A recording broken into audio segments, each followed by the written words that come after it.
It's just really nice to be with like-minded people, even if we don't end up talking about religion or atheism or philosophy the whole time. It's just knowing that implicitly my beliefs match with theirs and we're on the same level, on like the deepest part of our philosophy is the same.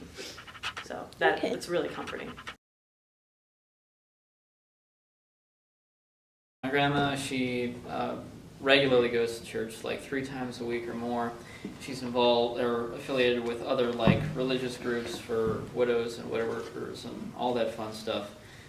But my mom is a little less religious than her, but she's still a Christian. She still believes in God, and she doesn't really go to church very often now, but when I was a child, she went to church quite frequently, and she tried to drive me and my dad to go to church a lot with her and all that fun stuff. In my science classes in school, I began to think more critically and certainly more empirically about the world around me, and I really started questioning my beliefs.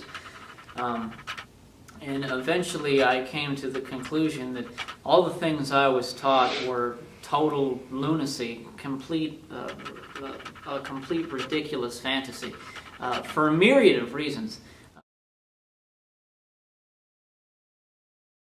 I wouldn't call myself anything before the age of like 8. But between when I was like 8 and 12, I considered myself a Christian.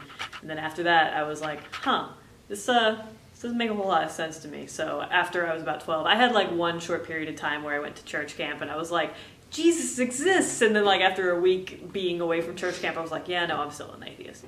When I was in 5th grade, we started doing a grade school band. And there was a public grade school that I went to in my town, and there was also a Lutheran grade school.